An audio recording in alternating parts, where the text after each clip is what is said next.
रामपुर गांव में 3 भाई रहते थे, रघु, राम और सबसे छोटा रमण। रघु और रामू लालची, आलसी और मूर्ख थे, जबकि रमण मेहनती, नेकदिल और चतुर था। वो सभी अपनी माँ के साथ रहते थे, लेकिन माँ की मृत्यु होते ही दोनों लालची भाई आपस में फुसफुसाकर बातें करने लगे। ए भैया, हमें कुछ करना होगा। अगर अभी रमन को घर से नहीं निकाला ना, तो आगे चलकर जमीन में उसका भी हिस्सा लग जाएगा, 1/3 हो जाएगा। हाँ छोटे, तू बिल्कुल सही कह रहा है। उसे किसी भी तरह से घर से निकालना होगा, पर जमीन का असली कागज कहाँ रखा है, बस यही तो मुझे भी नहीं पता है, और बिना उसके कुछ होगा नहीं। अरे हाँ, मेरे पास है जमीन के असली कागज, और मैं क्या कहता हूँ, शायद उसी पर उसका अंगूठा लगवाकर हम उसे निकाल सकते हैं। अरे वाह, ये हुई ना बात। तो फिर देर किस बात की है, आज ही इस काम को अंजाम दे डालते हैं।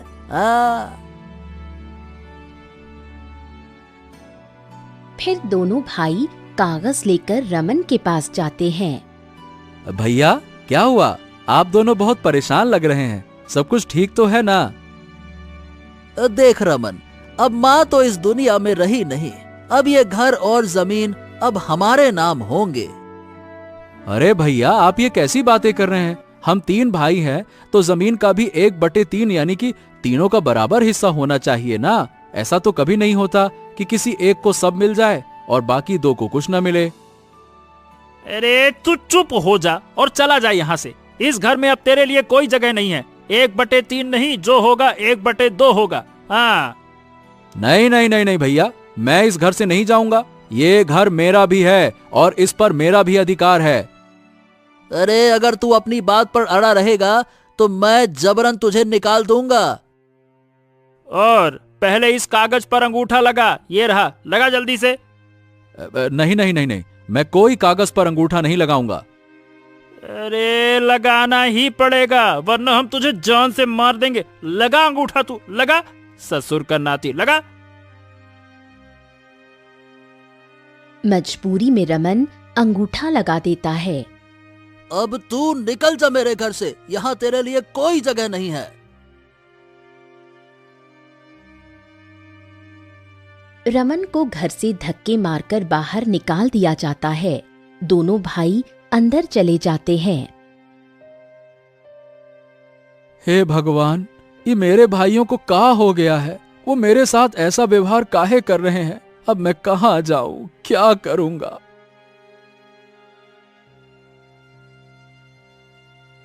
रमन भूखा प्यासा गांव-गांव भटकता है। कई दिन बीत जाते हैं। वहीं दूसरी तरफ दोनों भाई बहुत खुश थे। अरे रामू भाई, छोटे, मजा आ गया। अब हमारा घर जमीन सिर्फ हम दोनों का है, यानी कि 1/2। हाँ भैया, अब हम दोनों मिलकर खेती करेंगे और इस बार अच्छी नस्ल के बीज डालेंगे। खेती खूब होगी दबा के। अरे बिल्कुल बिल्कुल, इस बार तो हम दिन रात मेहनत करेंगे और खूब अनाज उगाएंगे।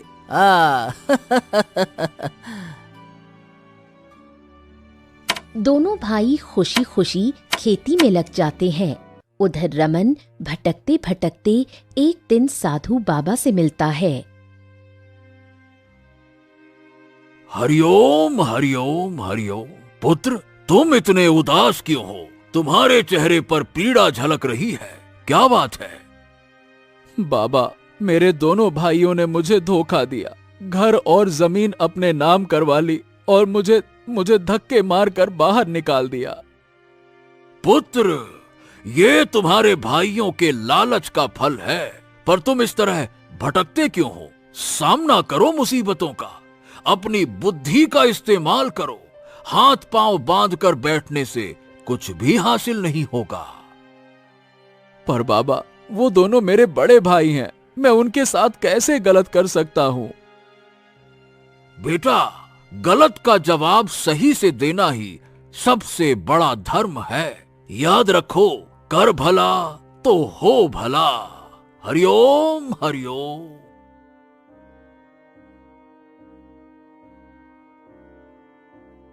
इतना कहकर साधु बाबा चले जाते हैं। रमन मन ही मन ठान लेता है, हाँ, साधु महाराज सही कह गए हैं। अब मैं इन दोनों भाइयों को सबक सिखाऊंगा। हाँ। फिर रमन गांव के मुखिया के पास पहुंचता है। मुखिया जी, आपसे मुझे एक जरूरी बात कहनी है। हाँ हाँ, अब बोलो बेटा, क्या हुआ? मुखिया जी, मेरे घर के और जमीन के असली कागजात तो माँ ने आपके पास रखे थे ना? हाँ हाँ हाँ, सही कहा। तुम्हारी माँ ने मुझे वो कागज देते समय कहा था कि अगर तीनों बेटों में झगड़ा हो तो यही असली कागज काम आएगा। अच्छा, क्यों पूछ रहे हो बेटा? हाँ मुखिया जी, मेरे दोनों भाइयों ने मुझे घर से निकाल दिया। अब मैं उन्हें सबक सिखाना चाहता हूँ। क्या वो कागज मुझे दीजिएगा? हाँ बेटा, तूने बिल्कुल सही कहा। वो कागज है मेरे पास, रुक जा, मैं लेकर आता हूँ। तुम्हारे दोनों भाई तो थे ही लालची, उसे अच्छे से सबक सिखाना बेटा। हाँ।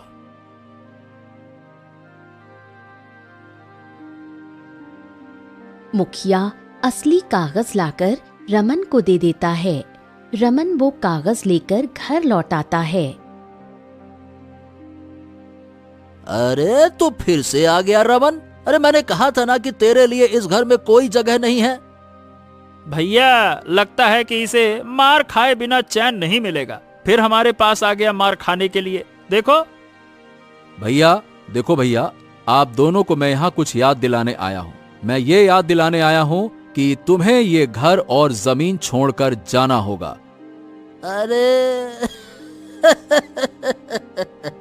ये कैसी बकवास कर रहा है रे तू? ये हमारा घर है। इस जमीन पर हमने मेहनत से फसल उगाई है और तू भूल गया क्या? हमने तुझसे कागज पर अंगूठा लगाया था। ओ माफ करना, तूने अपने से लगाया था। ये बात सही है। बोल, लगाया था कि नहीं लगाया था? भैया, वही तो मैं कहने आया हूँ। जिस कागज पर तुमने मुझसे अंगूठा लगवाया था वो था नकली। असली कागज तो माँ ने पहले से ही कहीं और छिपा दिया था। माँ ने मुझे कहा था कि तेरे दोनों भाई लालची हैं, जब वो तुझे घर से निकाल दें तब इस असली कागज का इस्तेमाल करना। और आज मैं वही, ये देखिए, असली कागज लेकर आया हूँ। और अब ये घर मेरा है और तुम्हारी मेहनत से उगी हुई फसल भी मेरी है, मेरी, क्योंकि वो जमीन मेरी है, समझे? अरे ये झूठ है, झूठ है ये सब। तू हमें यहाँ से नहीं निकाल सकता। फालतू में नकली कागज बना के ले आया है तू। झूठ बोल रहा है तू, झूठ। हाँ, अरे चल जा यहाँ से, वरना मार मार के तेरा भरता बना देंगे। अंजाम बहुत बुरा होगा। निकल यहाँ से। इतने में दो गांव वाले वहां आ जाते हैं। अरे भाई, रमन ने बिल्कुल ठीक कहा। दोनों भाई तो बचपन से ही लालची हैं। हाँ, और नहीं तो क्या। कभी अपने माँ बाप की सेवा नहीं की और अब इस बेचारे भाई को घर से ही निकाल दिया। इसीलिए ही तुम्हारी माँ ने असली कागज रमन को दिया था। सही किया रमन ने। अब इस घर और जमीन पर सिर्फ उसी का हक है। इसलिए तुम दोनों इस घर से निकल जाओ, वरना हम बता रहे हैं, हम लोग रमन के साथ हैं। बहुत मारेंगे तुम लोगों को। गांव वालों की बात सुनकर रघु और रामू गुस्से में सबसे बड़बड़ाते हुए वहां से चले जाते हैं।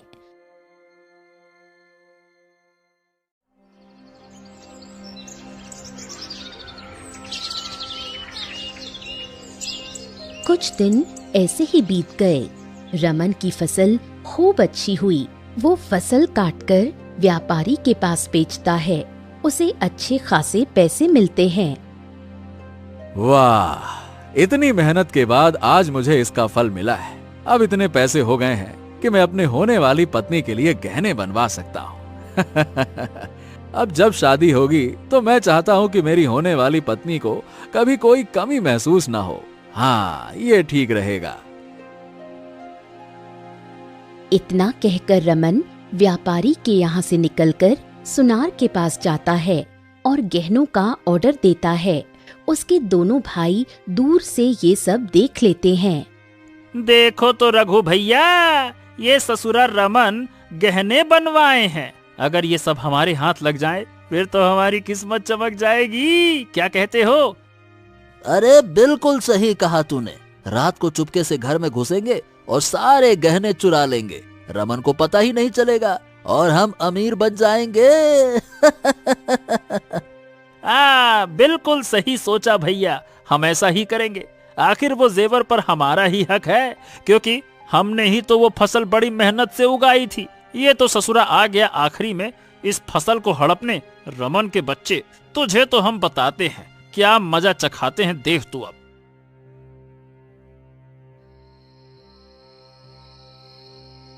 फिर रात के समय दोनों भाई दबे पांव रमन के घर में घुसते हैं।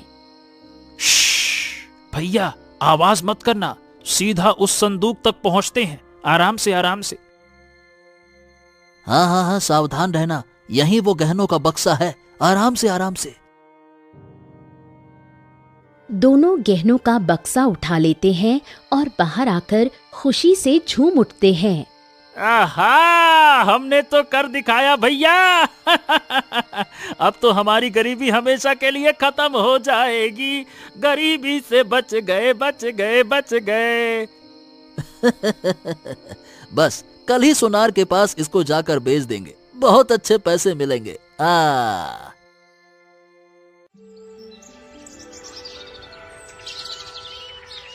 अगले दिन दोनों भाई गहनों का बक्सा लेकर सुनार के पास पहुंचते हैं। सुनार भैया, देखो हमारे पास कितने कीमती गहने हैं, इनका अच्छा अच्छा दाम लगा दो। अरे रामू रामू, आओ आओ। अरे भाई, इतने सारे गहने कहाँ से ले आए भैया? अरे भाई सुनार, आप तो आम खाओ, गुठलियां क्यों गिन रहे हो? मैं कहीं से ले आया हूँ, उससे आपको क्या है? बस मुझे कड़क नोट दे दो। फिर सुनार वो गहने देखता है और जोर से हंस पड़ता है।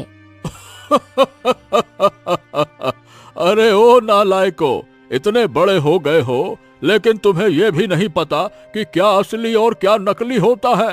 तुम दोनों तो बेवकूफों के भी सरदार निकले।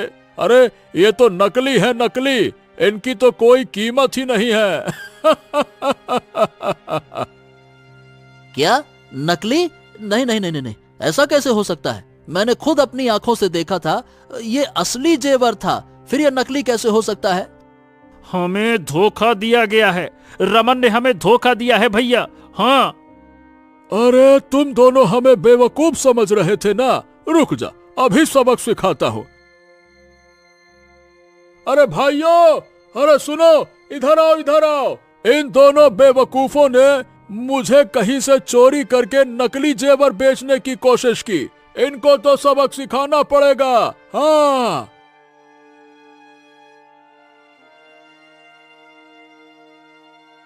तभी दो गांव वाले वहां आ जाते हैं। अरे ये दोनों, अरे भैया, ये दोनों भाई तो हमेशा लालच में अंधे रहते हैं। एक नंबर के लालची हैं, लालची। अब देखो खुद ही फंस गए। सही कहा, गहनों का असली नकली का फर्क ही नहीं समझ पाए और चले थे चोरी करने। इनकी तो खूब खबर लेनी चाहिए। अरे मारो ससुर के नातियों को, मारो मारो। गांव वाले भीड़ जुटा लेते हैं और दोनों भाइयों को जमकर पीटते हैं। फिर दोनों अपनी जान बचाकर वहां से भागते हैं। कुछ देर बाद दोनों भाई बुरी तरह पिटकर एक कोने में बैठे थे। अरे रे रे रे रे रे, अरे रे रे रे रे, ए भैया, हमसे कितनी बड़ी गलती हो गई। हम तो इतने बड़े बेवकूफ निकले कि असली नकली का फर्क तक नहीं समझ पाए। हाँ, और मुझे तो लगता है कि ये सब रमन की चाल थी। उसने जानबूझकर हमें नकली गहनों के पीछे लगाया। अरे उसने हमारे साथ धोखा किया है, धोखा। सही कहा, अब हमें उससे बदला लेना होगा भैया। अरे रे रे रे रे, बहुत मारा गांव वालों ने। बदला लेना होगा भैया, बदला। तो चलो अभी चलते हैं उस ससुरे रमन के पास और आज उसको सबक सिखाते हैं। चलो। दोनों भाई गुस्से से भरे रमन के घर की ओर बढ़ते हैं। क्यों रे रमन, तूने हमारे साथ धोखा किया। तू जानता था कि हम चोरी करने आएंगे, इसलिए तूने वहां नकली गहने रख दिए। और तू हमें बेवकूफ समझता है। अब तुझे हम छोड़ेंगे नहीं। हाँ। अरे वाह वाह वाह वाह वाह, आप लोग इतने समझदार कब से हो गए भैया?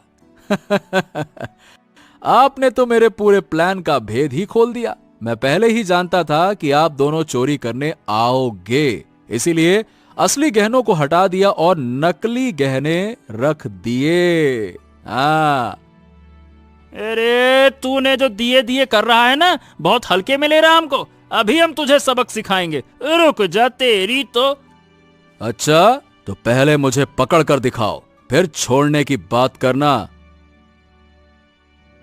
दोनों भाई क्रोध में दांत पीसते हैं और गुस्से से वहां से चले जाते हैं।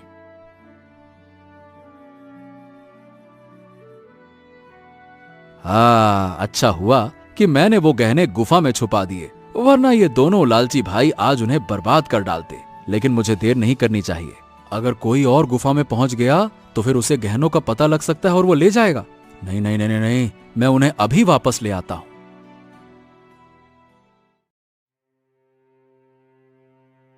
इतना कहकर रमन घने जंगल होते हुए गुफा तक पहुंचता है और उसके अंदर जाकर अपने जेवर ढूंढने लगता है। अरे यही तो जगह थी जहां मैंने गहने रखे थे, पर गहने गए कहां? अरे मैंने यहीं तो छिपाए थे। अरे कहीं किसी ने ढूंढ तो नहीं लिया? नहीं नहीं नहीं नहीं नहीं, नहीं। मुझे अंदर जाकर देखना होगा।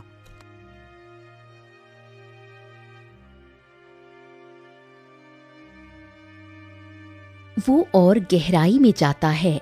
अचानक उसे सामने एक अजीब सी मूर्ति दिखाई देती है।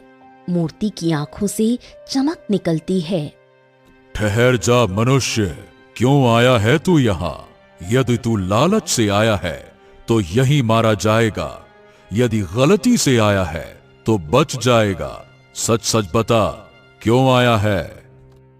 मैं यहाँ लालच से नहीं आया।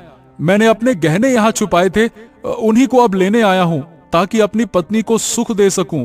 बस यही मेरी सच्चाई है। ठीक है, तुम्हें अपने गहने मिल सकते हैं, लेकिन उसके लिए मेरे प्रश्न का उत्तर देना होगा।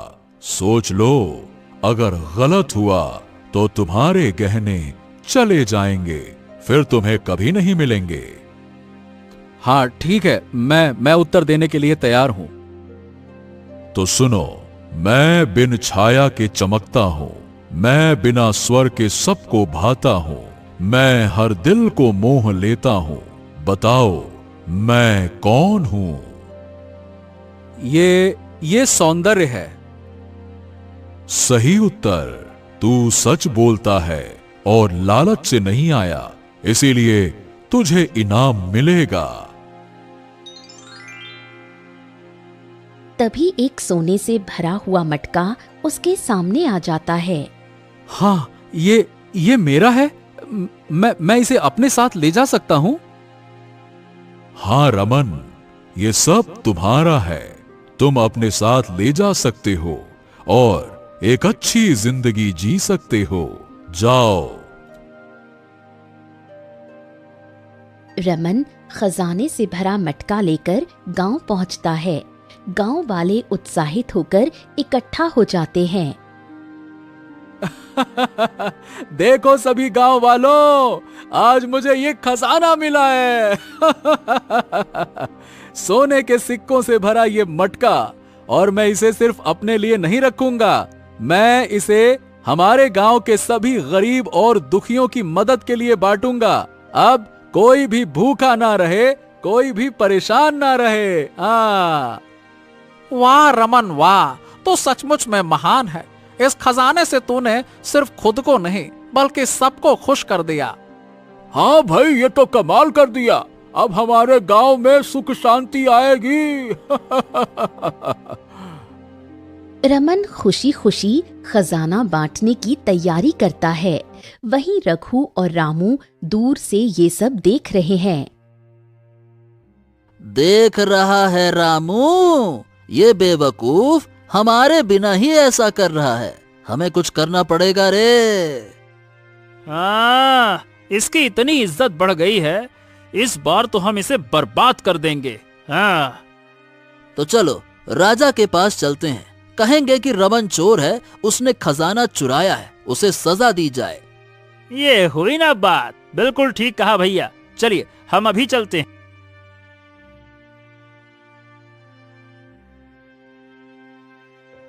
फिर रघु और रामू राजमहल पहुंचते हैं। कहो क्या परेशानी है तुम लोगों को? महाराज परेशानी हमें नहीं, परेशान तो एक आदमी कर रहा है सबको, बस उसी की शिकायत हम लेकर आए हैं। महाराज, मेरा छोटा भाई रमन चोर है, उसने खजाना चुराया है और खुद ऐश कर रहा है। ये क्या बात कर रहे हो? हमारे राज्य में चोरी, ये बिल्कुल बर्दाश्त नहीं की जाएगी। सैनिकों, अभी जाओ और उस रमन को बंदी बनाकर हमारे सामने पेश करो। जाओ।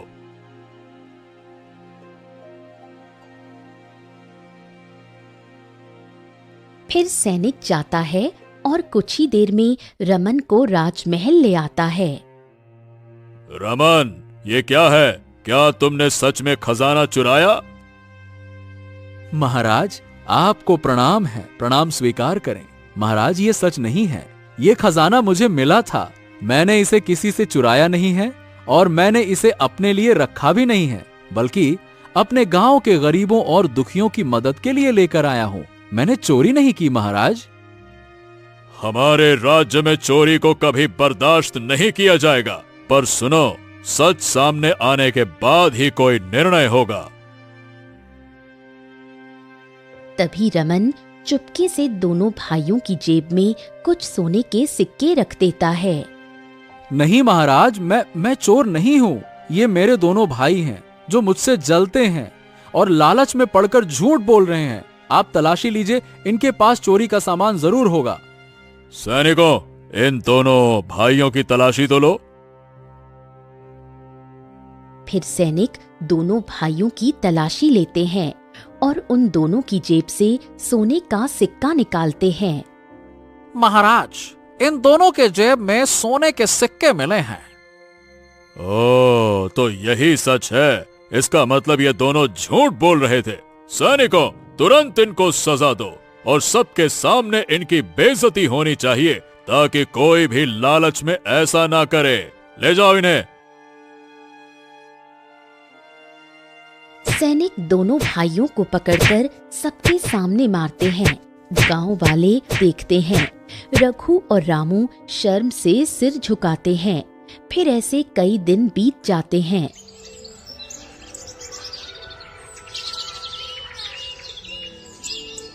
फिर एक दिन गांव में सैनिक आता है।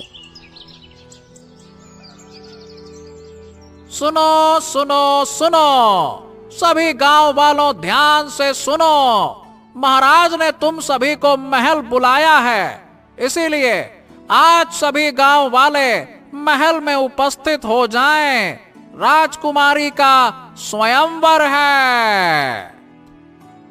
अरे वाह, यह तो बड़ी अच्छी बात है। राजकुमारी का स्वयंवर होगा, मतलब देखने लायक होगा। चलो भाई, हम सब लोग जरूर आएंगे। हाँ।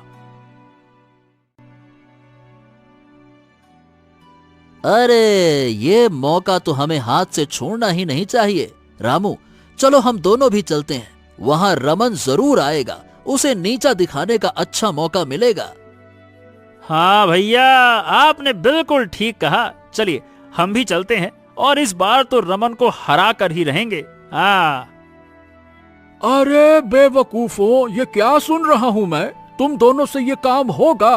अरे छोड़ो, पूरे गांव में जोकर बन गए हो जोकर। तुम दोनों तो बस मार खाने वाले ढोलक हो, जहां जाते हो वहां बजा दिए जाते हो। यानी कि ऐसे ढोलक जिस पर कोई भी हाथ मार के तनक तनक धन धन कर देता है तुम्हारा। अरे काका देखना, हम भी इस बार बाजी मारेंगे और फिर सबकी बोलती बंद कर देंगे। हाँ। फिर सभी गांव वाले राजमहल की तरफ जाते हैं।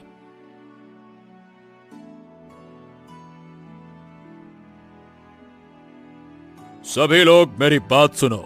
जो 2 दिन के अंदर सबसे ज्यादा धन कमाएगा उसी से मेरी राजकुमारी का विवाह किया जाएगा। हाँ हाँ भैया, देखो महाराज ने हमें एक मौका दिया है। ये तो हमारे बाएं हाथ का खेल है। हाँ हाँ हाँ, बिल्कुल। हम तुरंत शुरू करते हैं भैया। रमन को पता भी नहीं चलेगा कि हम कितने चालाक हैं। महाराज, मैं भी धन लाकर दूंगा। आप देखिएगा, मैं मेहनत और ईमानदारी से सब करूंगा। फिर तीनों भाई दरबार से निकलते हैं। रघु और रामू हंसते हुए कहते हैं, रामू, अब आने वाला है असली मजा। रमन को देखना, उसकी आंखें फटी की फटी रह जाएंगी। हम इतना धन ले आएंगे। हाँ भैया, और अगर रमन आगे बढ़ा तो बस उसकी चालाकी को मात दे देंगे। बस अब हमें किसी भी तरह से मुखिया के घर चोरी करना है। सुना है उसकी तिजोरी में बहुत सारा खजाना है। अगर वो हमारे हाथ लग जाए फिर तो कमाल हो जाएगा, कमाल। हाँ, तुमने बिल्कुल ठीक सोचा रामू। चलो, हम आज रात ही मुखिया के घर चोरी करके फिर वो सारा खजाना राजा को दे देंगे। राजा खुश होकर राजकुमारी की शादी मुझसे कर देंगे। फिर हम दोनों मिलकर पूरे राज्य पर राज करेंगे।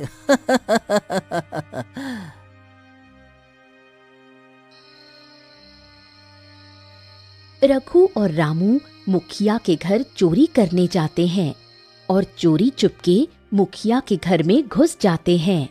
ए रामू, देखो, अगर आज हम सफल हो गए तो रमन की आंखें फैल जाएंगी। हाँ भैया, और अगर पकड़े गए तो हम दोनों यही मारे जाएंगे, ये भी याद रखना। इसलिए जल्दी करो और मुंह बंद करके चुपचाप हाथ चलाओ। चलो चलो चलो, जल्दी करो। फिर दोनों जल्दी से मुखिया की तिजोरी से सारा धन निकाल लेते हैं। अरे जल्दी करो भैया, समय कम है, वरना कोई देख लेगा हमें। हाँ हाँ हाँ हाँ, डर मत, मैंने तो पहले ही योजना बना ली थी। चलो अब हम निकलते हैं। चलो चलो चलो चलो। तभी मुखिया की पत्नी अचानक आती है। अरे, तुम लोग यहाँ क्या कर रहे हो? चोरी करने आए हो क्या? अरे अम्मा, हम तो बस वो आपको देखकर डर गए। ये झोला गलती से यहाँ आ गया। हाँ भैया, मैं भी बस गलती से यहाँ आया था। नोट तो नहीं, कुछ नहीं। चलो चलो चलो, भूल गया। हाँ, मैं क्या। ए हरिया बिरजू, पकड़ो इन दोनों बेवकूफों को और अच्छी तरह से इनकी सुताई करो पहले। आइंदा से फिर कभी चोरी करने के बारे में सोचे भी नहीं। मारो इनको। फिर हरिया और बिरजू मिलकर दोनों भाइयों की जमकर पिटाई करते हैं, जिससे दोनों भाई रोते हुए वहां से चले जाते हैं। अरे रे रे रे रे रे रे रे, इतनी बड़ी बेइज्जती, और हम सोच रहे थे कि रमन पर हंसेंगे। अब हमारी आंखों के सामने हमारी ही मूर्खता उजागर हो गई। हाँ भैया, सच में रमन ने हमसे बड़ा खेल खेल लिया और अब हमारी चालाकी हमारी ही हार बन गई।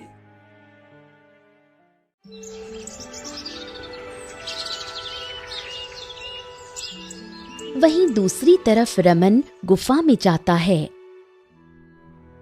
हे जादुई मूर्ति, मुझे धन चाहिए ताकि मैं राजकुमारी से विवाह कर सकूं।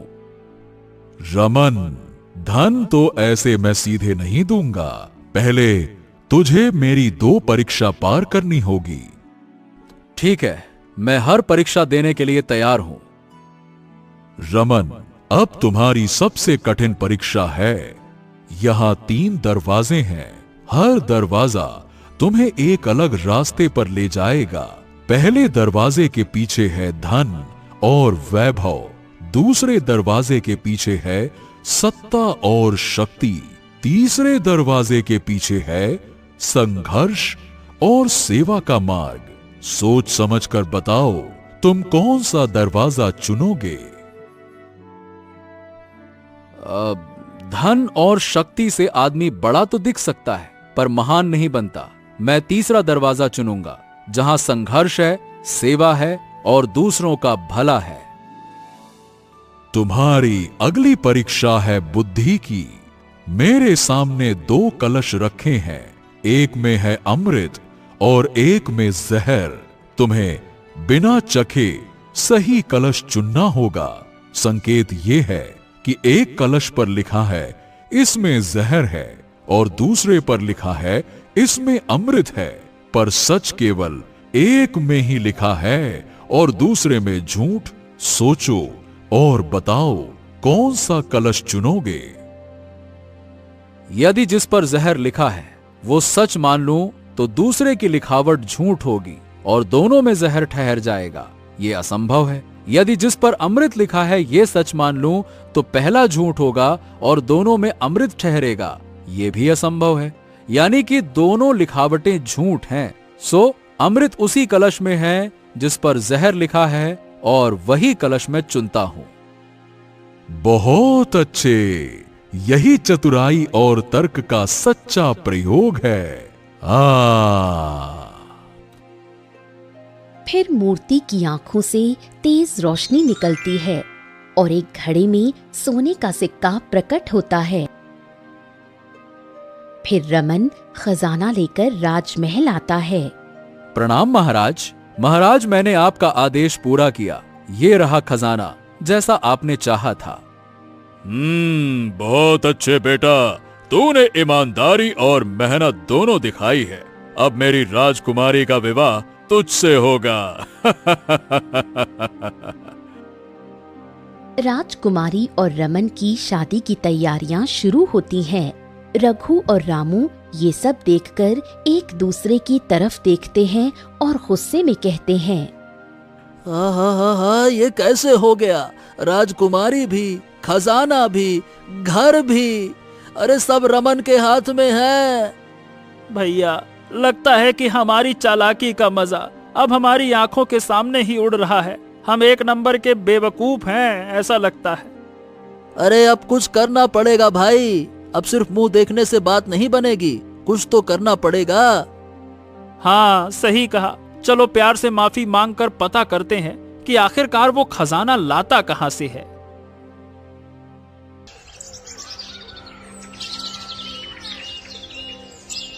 फिर अगले दिन रघु और रामू रमन के पास जाते हैं। डर और हल्की शर्मिंदगी के साथ कहते हैं, रमन मेरे छोटे भाई, हमें माफ कर दे। हमने जो किया वो गलत था। अब मैं वैसी गलती नहीं करूंगा। बस मुझे एक बात बता दे। हाँ रमन, ये बता कि ये खजाना तू लाता कहां से है। थोड़ा हमें भी बता दे ताकि हम भी थोड़ा पैसे वाले हो जाएं। सबसे मार खा खा कर हम दोनों अब थक चुके हैं। अच्छा, ये बात है तो सुनो। जंगल में एक गुफा है। गुफा में जाना और वहीं तुम्हें एक मूर्ति मिलेगी। फिर उसके पास जाकर कहो कि आप लालची हो और धन चाहिए। हाँ, तुम्हारा बहुत बहुत धन्यवाद रमन भाई, मैं वैसा ही करूंगा। अब मैं भी तुम्हारे जैसा अमीर बन के दिखाऊंगा। किस्मत ने बहुत बार धोखा दिया, इस बार कोई मौका नहीं छोड़ूंगा। हाँ, धन्यवाद धन्यवाद। इतना कहकर फिर दोनों भाई घने जंगलों से होते हुए उस गुफा के अंदर जाते हैं। बस कुछ देर में हम भी अमीर बन जाएंगे। फिर दोनों जैसे ही मूर्ति के सामने जाते हैं, तभी मूर्ति कहती है, तुम यहाँ क्यों आए हो? हम लालची हैं। हमें खूब सारा धन चाहिए, भर भर के धन चाहिए। हाँ हाँ, सच में हम में बहुत लालच है। अगर तुमने हमें धन नहीं दिया तो हम तुम्हें ही तोड़ देंगे और तुम्हारे अंदर से धन निकाल लेंगे। हाँ, लालच से आए हो, है ना? तो सुन लो, जो लालची मन लेकर आता है उसका अंत पत्थर बनकर होगा। मूर्ति की आंखों से लाल रोशनी निकलती है। अरे रामू, ये क्या लाल रोशनी? लगता है हमें खजाना देने वाली है। हाँ। अरे भैया, लगता है ये मूर्ति मजाक कर रही है। अरे अरे भागेंगे कैसे? हम तो मूर्ति को तोड़ने आए थे। इसने तो मुझे खजाना भी नहीं दिया। अरे भैया भागो, अगर जान बची तो हम धन कमा लेंगे, लेकिन ये मूर्ति हमें तो पत्थर बना देगी। जल्दी से भागो भागो भागो। दोनों भाई गुफा से बाहर भागते हैं। उधर रमन अपनी खुशहाल जिंदगी बिता रहा था, खजाना संभालता है और गांव वालों की मदद करता है।